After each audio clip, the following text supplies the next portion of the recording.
Et bienvenue. Dans cette vidéo, je vais vous présenter le GSoft Etafi Assure Vie Universelle. D'accord? Donc, c'est une application qui va vous permettre d'éditer les états financiers des compagnies d'assurance vie. D'accord? Suivant les normes du code CIMA. D'accord? Le code de la Conférence interafricaine des marchés d'assurance. D'accord? Voilà. Universel parce que ça peut être utilisé dans tous les pays soumis au code CIMA. D'accord? Dans lequel, les pays dans lesquels le code CIMA est appliqué. D'accord? Voilà. Puisque la maquette des états financiers respecte le modèle défini par le code CIMA. D'accord? Voilà. Donc ici, j'ai préparé une balance et une liasse qu'on va utiliser pour faire l'édition pour que vous voyez un peu comment ça fonctionne. Donc on va lancer tout à l'heure, vous allez voir tout. Mais bon, avant ça, je vais vous dire quand même de quoi a besoin l'application pour fonctionner. Donc l'application n'a besoin que de vos balances, d'accord? La balance N et la balance N Moson. OK? Mais la balance N Moson n'est pas obligatoire parce que si c'est une structure qui commence l'activité, il n'y aura pas de balance N Moson dans ce cas-là. Donc la balance N Moson n'est pas obligatoire. D'accord? Et il faut que ce soit des balances à 6 colonnes. D'accord? Donc, grâce à ces balances, l'application va faire les calculs et placer les valeurs dans vos états financiers pour vous. Donc, c'est tout. C'est aussi simple que ça. D'accord? Voilà. Et l'application est capable d'éditer plusieurs liasses à la fois. C'est-à-dire que si j'ai plusieurs entreprises pour lesquelles je veux éditer les états financiers, je peux tout éditer ensemble. C'est-à-dire j'ai plusieurs compagnies d'assurance pour lesquelles je veux éditer les états financiers. Voilà. Peu importe le nombre, hein, c'est pas limité. 10, 20, 30, 100, 1000, peu importe. D'accord? Je lui donne tout ensemble. Il édite tout ensemble. D'accord? Sans aucun problème. D'accord? Mais ici, pour la démo, bon, c'est juste avec une seule liasse que nous allons faire la démo quand même. D'accord? Une seule structure pour que vous voyez un peu comment ça fonctionne tout simplement. Voilà. Donc ici, j'ai la liasse ici. D'accord? Liasse GLI. Bon, j'ai appelé la compagnie GLI, hein, par exemple. C'est le nom de la compagnie. OK? GLI pour dire G Life Insurance, quelque chose comme ça. D'accord? On va ouvrir pour voir un peu ce qu'il y a à l'intérieur. Voilà. Donc ça, c'est la liasse vierge. Vous allez voir que rien n'est édité. Si je vais au bilan, c'est vide. Le CEGPP, bon, le CEG aussi, tout est vide. D'accord? Rien n'est calculé pour le moment. Tout est vide. D'accord? Si vous allez dans les états là, les CC1, C25, tout ça, tout est vide. D'accord? Voilà. Donc, comme je l'ai dit, le système n'a besoin que de vos balances. Donc, on va placer les balances, la balance à utiliser pour faire l'édition de l'alias de GLI. D'accord? De la structure GLI. Donc, ici, j'ai également la balance de GLI. Voilà, j'ai la balance de GLI ici, donc balance GLI, c'est ça qu'on va utiliser, d'accord? Donc j'ouvre la balance, voici la balance, on a la balance N-1 et la balance N ici de GLI, d'accord? Voilà, donc ici, nous allons aller dans l'application et placer ces balances-là dans l'alias, voilà, puisque c'est grâce à ça qu'il va faire les calculs. Donc ici, dans l'alias, si vous avez les deux balances, vous savez deux balances, c'est-à-dire la balance de l'année passée, la balance, c'est-à-dire N-1 et N, là, vous créez deux feuilles dans l'alias, d'accord? Voilà. Dans notre cas, on a les deux, donc je vais créer deux feuilles. Je crée une première feuille que j'appelle balance espace N-1. Voilà, donc c'est ici que je vais coller la balance N-1, d'accord? Balance espace N-1, le nom est très important. D'accord? La casse n'est pas importante, c'est-à-dire que ce soit en minuscule ou en majuscule, non, ça n'a pas d'importance. D'accord? Mais le nom, ça doit être balance espace N-1. Voilà, ça c'est pour la balance N-1. Ça. Maintenant, pour la balance N, je rajoute encore une autre feuille et j'appelle ça balance espace N. Donc, c'est ici que je vais placer la balance N. Les noms sont très importants ici. Balance espace N-1 pour la balance N-1 et balance espace N pour la balance N. D'accord? Voilà. Donc, bon, moi j'aime bien les mettre au début, donc je ramène ça au début. Je ramène les deux feuilles au début. Voilà. OK. Maintenant, je vais aller copier mes balances et les placer. D'accord? Donc, ça, c'est la balance qu'on a eue de la structure GLI, d'accord, de la compagnie d'assurance GLI, par exemple. C'est juste un exemple que je vous donne, hein, d'accord? Donc, ça, balance N-1, peut-être ça aurait pu être ici, balance 2024, peut-être. Et ça, là, ça aurait pu être balance 2025. Voilà. 25. Balance 25. OK, donc c'est la balance que la structure nous a envoyée pour faire ces états financiers. D'accord? C'est la balance qu'on va utiliser. Donc, moi, je vais juste copier la balance. Bon, le 2024 va correspondre à N-1 pour nous. D'accord? Voilà. Donc, c'est ça que nous allons utiliser comme N-1 et balance 2025 comme balance N. Voilà. Donc, je copie la balance N-1 que je vais utiliser pour éditer l'alias. Je fais CTRL-A, je fais CTRL-C pour copier. Maintenant, je vais dans l'alias et je vais dans la feuille balance N-1. Vu que c'est 2024 que j'ai copié, je colle ça dans la feuille balance N-1. Je fais coller valeur ici. Donc, je colle ma balance. Voilà, donc par rapport à comment coller les balances, ça aussi c'est important, ou positionner la balance, d'accord? Donc vous collez de sorte que le premier compte commence à la deuxième ligne, d'accord? Vous devez coller quand même à partir de la colonne A, c'est important, d'accord? Vous collez quand même de sorte que le premier compte commence à la deuxième ligne, mais vous collez à partir de la colonne A. C'est-à-dire que je ne peux pas laisser la colonne A et venir coller ça à partir de B. Non. Parce que le système saura que, c'est-à-dire qu'il faut que ce soit placé de sorte que le système sait que, sache que plutôt, la colonne A contient le numéro de compte. La colonne B, c'est les intitulés. La colonne C, c'est le solde initial débiteur, etc. Voilà. Donc, c'est important, la façon de coller. D'accord? Voilà. Donc, l'entête, c'est pas important, d'accord? Voilà. Je disais qu'il faut coller de sorte que le premier compte commence à la deuxième ligne. Parce que le système suppose toujours que la première ligne, c'est l'entête. Donc, il va l'ignorer. Donc, si vous collez et que le premier compte se trouve à la première ligne, il va ignorer le compte qui est à la première ligne. Ce qui veut dire que les montants qui sont là-bas, le système ne va pas l'utiliser. Il ne va pas utiliser ce compte-là. Et là, ça va créer des déséquilibres dans vos états financiers. D'accord? Donc, vous collez de sorte que le premier compte commence à la deuxième ligne. OK? L'entête c'est pas important. Vous pouvez effacer ça. Il n'y a pas de souci. Vu que le système sait déjà que c'est une balance à 6 colonnes, d'accord? Il sait déjà où se trouvent les numéros de compte, les intitulés, les soldes, tout ça. Il sait où trouver ça, d'accord? Voilà. Donc, c'est bon pour la balance N-1. Donc, on va aller prendre également la balance N. Donc, je retourne dans ma feuille de balance ici. Je fais CTRL A. Je copie la balance de 2025 que je vais mettre maintenant dans la feuille de balance N. Donc, je vais être dans la feuille de balance N maintenant. Je colle également la balance N. Voilà. Je peux ajuster un peu pour améliorer la lisibilité. Voilà. Donc, j'ai également collé ma balance N. Même logique, d'accord? Vous collez de sorte que le premier compte commence à la deuxième ligne. L'entête, c'est pas important. Vous pouvez effacer si vous voulez. D'accord? Voilà. Dès que vous collez, c'est bon. OK? OK. Donc, une fois que les balances sont collées, bon, vous allez remarquer quand même que j'ai collé les balances, mais les états sont toujours vides. Ou bien, le bilan est là vide, il n'y a rien dedans.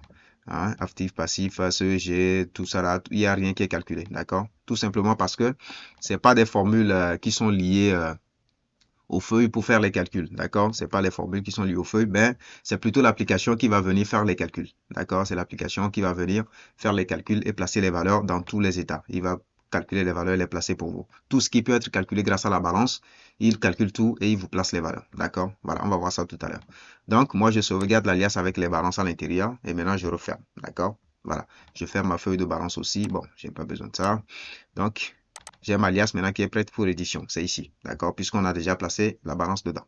Maintenant, je lance l'application.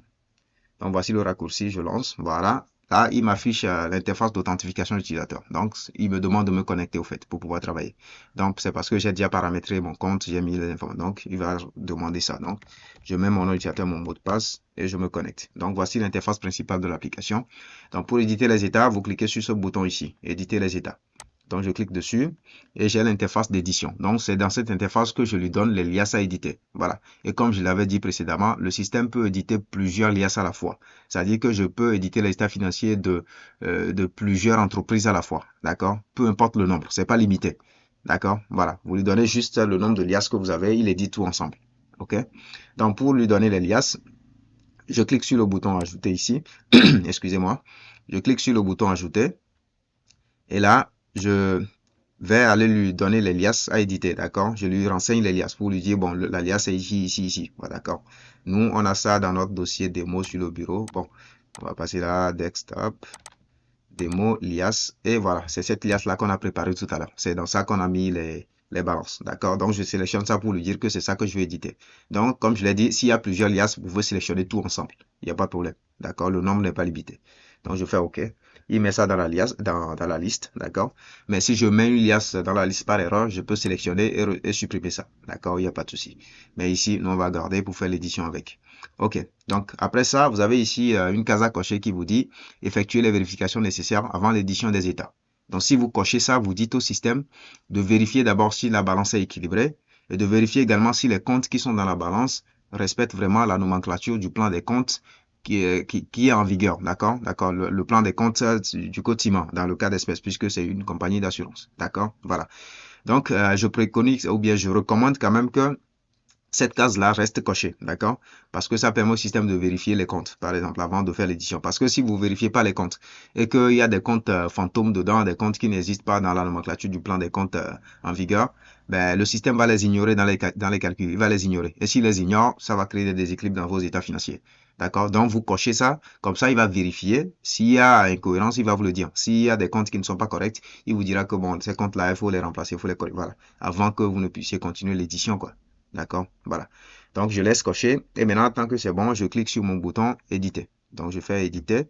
Donc, il vérifie un peu. Voilà, il commence l'édition. Et pouf, il a terminé. Voilà. il me dit édition terminée, ça veut dire qu'il a fini. S'il y avait plusieurs liasses, il allait continuer, liasse après liasse jusqu'à la fin. Vous allez voir que ça a été très rapide, d'accord? Voilà, ça n'a même pas fait 5 secondes. Et il a fini, d'accord? Donc, et en plus aussi, il faut que je précise quand même que la vitesse d'exécution dépend quand même de la puissance de la machine. Si vous avez une machine beaucoup plus puissante que ça, ben, ça ira beaucoup plus vite. Aussitôt vous cliquez, ben, c'est fini, quoi. D'accord? Voilà. Maintenant, on va fermer l'interface et aller voir maintenant le résultat de l'édition pour voir qu'est-ce qu'il a calculé pour nous, qu'est-ce qu'il a placé comme valeur. D'accord? OK. Donc, ici, l'interface principale, si je veux laisser, excusez-moi, si je veux laisser l'application ouverte, je peux cliquer ici sur le bouton accéder au classeur. D'accord? Donc, si je clique sur le bouton accéder au classeur, ça me permet de laisser l'application ouverte et de pouvoir revenir l'utiliser plus tard. D'accord? Excusez-moi. OK. Donc, ici, dans mon cas, je veux laisser l'application ouverte. Donc, je clique sur le bouton accéder au classeur. Voilà, donc l'application est là ouverte. Mais si je veux, bon, comme ça, si plus tard je veux revenir éditer quelque chose, je peux juste cliquer encore ici et éditer, d'accord? Mais si je veux quitter complètement, je peux cliquer ici et dire fermer, d'accord? Mais ici, bon, moi je vais garder ça ouverte quand même, d'accord? OK. Maintenant, on va aller voir le résultat de l'édition comme prévu. Donc, je vais dans l'alias, voilà l'alias qu'on a édité, d'accord? Il est 17h50. Bon, ici, c'est 51 parce qu'on est resté là-bas à expliquer certaines choses. Donc, quelques secondes ont été rajoutées. C'est pour ça, c'est différent. D'accord? Voilà, c'est pour vous dire que c'est la même liasse qu'on vient d'éditer tout simplement. D'accord? Voilà. Donc, je vais l'ouvrir pour qu'on voit le résultat de l'édition. OK. Parfait. Donc, voilà l'alias. Donc, après édition, le système va vous placer dedans une feuille de contrôle. D'accord? De cohérence et d'équilibre pour voir si tout est équilibré, tout est cohérent dans les états. D'accord? Donc, dans la feuille de contrôle, il contrôle d'abord le bilan, l'équilibre du bilan, total actif passif. Donc, quand c'est bon, il vous dit c'est OK. Ici, par exemple, c'est OK, il vous dit c'est bon. Voilà. Ensuite, il prend le bilan par rapport aux notes qui concernent le bilan. Bon, voilà. Ici, il compare le bilan par rapport au CRIA, c'est-à-dire le compte de registre en instance d'affectation pour voir s'il y a l'équilibre entre les valeurs. Ici, il y a le report à nouveau. Il vérifie si le report à nouveau qui est au bilan est conforme à ce qu'on a dans le CRIA. D'accord? Ici, il y a un déséquilibre parce que le CRIA ici n'est pas édité en totalité. Le système a mis certaines valeurs, mais par exemple, les dividendes versés et tout ça, ça c'est l'utilisateur qui va venir renseigner certaines valeurs ici, d'accord? Et affectation de réserve, les dividendes sont calculés automatiquement, mais c'est juste que ici, il n'y a pas de compte qui concerne ça pour le truc, donc il n'a pas calculé, il n'a pas eu de valeur, c'est 0. Mais il y a d'autres éléments que l'utilisateur doit compléter pour faire l'équilibre, au fait, d'accord? Voilà, les autres répartitions, tout ça là, détaillé, donc ça, c'est l'utilisateur qui va compléter pour faire le reste de l'équilibre, d'accord? Voilà. Ensuite, il y a le résultat de la S6, il vérifie ça également ici, il dit c'est bon, c'est OK, d'accord? Voilà. Après cela, il vérifie également le compte d'exploitation générale par rapport aux notes qui concernent ça, d'accord?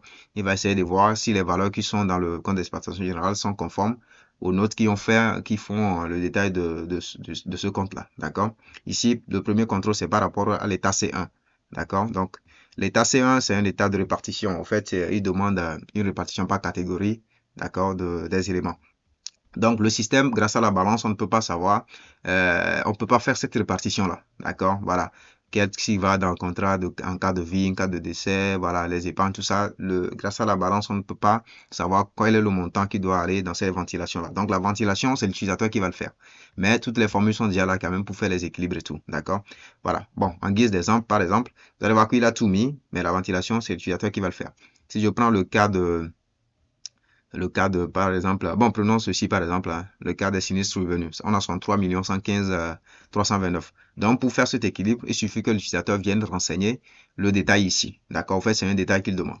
Donc, 63 millions quelque chose. Bon, moi, je vais faire une ventilation bizarre quand même pour avoir quelque chose, tout simplement. Bon, je peux mettre 63 millions directement ici. Voilà, je pense que c'est 319 quelque chose. Voilà, 115 329. Voilà, donc je vais continuer un peu. 115, bon, je peux mettre le reste du montant quelque part ici, hein, c'est juste un exemple, d'accord? 115 329. Voilà, juste pour faire l'équilibre, d'accord? Donc, si je renseigne une telle ventilation, vous allez voir que le système va faire l'équilibre ici automatiquement. Il vous dit maintenant que ça, c'est OK maintenant, ce n'est plus déséquilibré, c'est bon. Voilà, donc c'est comme ça qu'il faut, en fait, corriger le reste. Dès que l'utilisateur fait les ventilations, le système va faire les contrôles automatiquement ici pour voir si c'est bon, d'accord? Voilà. Après, il contrôle également le résultat d'exploitation qui est dans le CEG par rapport au résultat d'exploitation qui est dans le compte général de perte et profit, le CGPP. D'accord? Ici, c'est bon. Il vous dit c'est OK, c'est bon. Voilà. Après cela, il compare également il prend le compte de perte et profit par rapport à certains autres qui ont les valeurs venant de cet état-là, d'accord? Et ici, c'est par rapport au CRIA, puisqu'il y a le résultat qui est repris dans le CRIA, d'accord? Donc, il va vérifier, voir si le résultat est conforme à ce qui est dans le compte général de perte et profit, voilà. Donc, il vérifie si c'est bon, il vous dit c'est OK, voilà. Donc, ça, c'est la feuille de contrôle, d'accord? Voilà. Donc, on peut maintenant peut-être, bon, si on veut parcourir les étapes pour voir un peu les valeurs. Donc, si on va maintenant au bilan, vous allez voir que maintenant, notre bilan est édité, tout est rempli, tout est bon. Voilà. Avant, c'était vide. Avant l'édition, il n'y avait pas de valeur. Voilà. Et en plus, les contrôles, les valeurs des contrôles viennent des états, au fait. D'accord? Voilà. Donc, voilà, notre bilan est rempli, tout est calculé, placé, actif, passif. Le CEG édité, le CGPP édité. Voilà. Le CRIA aussi édité, bien sûr. Voilà. Donc, tout ce qui peut être édité grâce à la balance est édité, d'accord? Voilà, le C4, c'est quelque chose qu'on ne peut pas éditer grâce à la balance, donc c'est pour ça, c'est vide.